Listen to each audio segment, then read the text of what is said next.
गुरुग्राम अलवर राष्ट्रीय राजमार्ग 248 पर सलम्बा गांव के समीप भीषण सड़क हादसा हुआ है। हादसे में 2 बच्चों की जान चली गई जबकि 14 लोग घायल हो गए, जिनमें से 4 की हालत नाजुक बताई जा रही है, जिन्हें दिल्ली रेफर किया गया है। बाकी 10 घायलों का इलाज राजकीय शहीद हसन खां मेवाती मेडिकल कॉलेज नल्हड़ में चल रहा है। डंपर की चपेट में आने से ट्रैक्टर बस आने से ये सड़क हादसा हुआ है। आपको बता दें कि तीनों वाहन पूरी तरह से क्षतिग्रस्त हो गए। आरोप है कि पुलिस की गाड़ी डंपर का पीछा कर रही थी। डंपर में पत्थर के रोड़ा भरे हुए थे। जब डंपर चालक ने डंपर नहीं रोका तो पुलिस ने टायर में गोली मार दी, जिससे डंपर अनियंत्रित होकर दूसरी साइड चला गया और 2 वाहनों को अपनी चपेट में ले लिया। हादसे की खबर लगते ही गुस्साए भीड़ ने गुरुग्राम अलवर राष्ट्रीय राजमार्ग को करीब 5 घंटे के लिए जाम कर दिया, जिसमें महिलाओं की भी अच्छी खासी संख्या रही। हादसे की खबर के बाद विधायक आफताब अहमद एवं जननायक जनता पार्टी के प्रदेश सचिव तैयब हुसैन घासड़िया सहित पूर्व जिला मेवात बार एसोसिएशन के पूर्व प्रधान साजिद सलम्बा इत्यादि लोग पहुंच गए और बीच सड़क पर बैठ गए। जाम लगने की खबर जैसे ही जिला प्रशासन के अधिकारियों को लगी तो मनीषा शर्मा एसडीएम पुन्हाना डीएसपी शमशेर सिंह जाम खुलवाने के लिए भेजा गया। दोनों अधिकारियों ने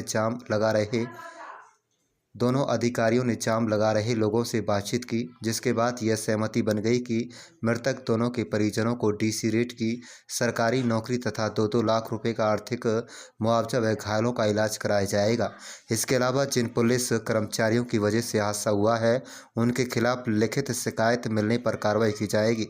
इस आश्वासन के बाद गुस्साए भीड़ ने जाम खोल दिया, तभी दोनों तरफ से वाहन सुचारू हो पाए।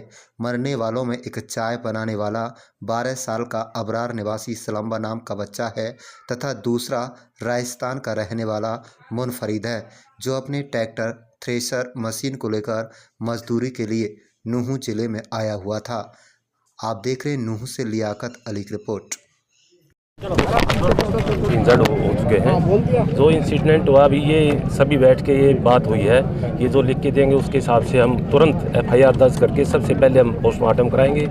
उसके बाद एसडीएम मैडम भी मौके पर पहुंचे हैं। इन्होंने जो इंजर्ड हैं उनको और जो डिकीज पर्सन है उनको तुरंत प्रभाव से कंपनसेशन दिया जाएगा और जो हॉस्पिटल है उसमें मुफ्त से इलाज किया जाएगा। अभी सुनने में आया है 2 की मौत हो चुकी है, 4 दिल्ली रेफर कर चुके हैं, कम से कम 10-12 इंजर्ड है। इस तरह की घटनाएं जो हैं वो दिन प्रतिदिन पुलिस की बर्बरता जो है वो बढ़ती जा रही है। दिन के उजाले में पत्थर की भरी हुई गाड़ी और वो भी अंडरलोड, और जिस तरीके से उसका पीछा करके और जो बताते हैं कि उसके ऊपर गोली चलाना अपने आप में निंदनीय नहीं, शर्मनाक है। पुलिस लाइन के बराबर में ये कार्रवाई हो, कहीं दूर होती तो ये भी मान लिया जाता, जिसकी वजह से 2 लोगों की बेगुनाहों की जान चली गई। जो है दर्जन से करीब जो है सवारी और जो थी उनको घायल हो गए। तो मैं मानता हूँ पुलिस प्रशासन इसके लिए पूरी तरह जिम्मेवार है और उसकी बात को हमने डिप्टी कमिश्नर से भी, एसपी से भी उसको उनके उसमें भी ला दिया और इस तरह की जो लापरवाही का कहा भी है कि आगे से इस तरह का अगर प्रशासन से गांव वालों ने और परिवार वालों ने यही मांग की थी कि इनके जो मृतक हैं परिवार मासूम है बेचारा, एक तो 12-14 साल का बच्चा है और एक राजस्थान से आया हुआ था अपनी रोजी रोटी कमाने के लिए ट्रैक्टर थ्रेशर लेके आया हुआ था। उनकी बेवजह मौत हुई इस एक्सीडेंट के अंजाम की वजह से, और उसमें हमने कहा कि इनको मुआवजा मिले, इनके परिवार को, इनके परिवार के लोगों को जो है डीसी रेट की नौकरी मिले सरकारी, और जो घायल है उनको जो है इलाज हो और उनको जो मुआवजा भी मिले।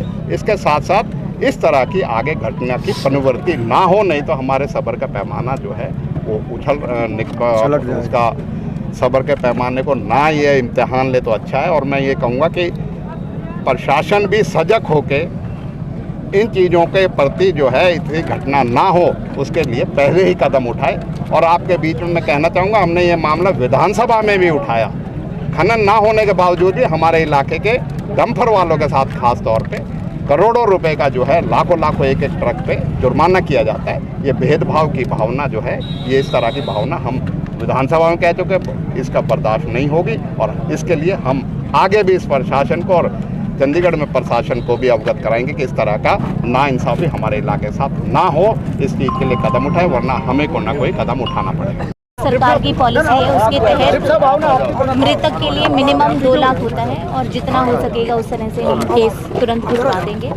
इसके अलावा जो हमारे घायल हुए हैं उनको भी हम एम्बुलेंस में सिविल हॉस्पिटल में भिजवा रहे हैं और जो भी उनकी सहायता की ज़रूरत है वो पूरी सहायता की जाएगी प्रशासन की तरफ से। इसके अलावा लोगों की मांग थी एमएलए साहब के थ्रू कि डीसी रेट पे जो है नौकरी के लिए किया जाए, उसके लिए भी डीसी साहब ने स्पेशल केस के उसमें हाँ कर दिया।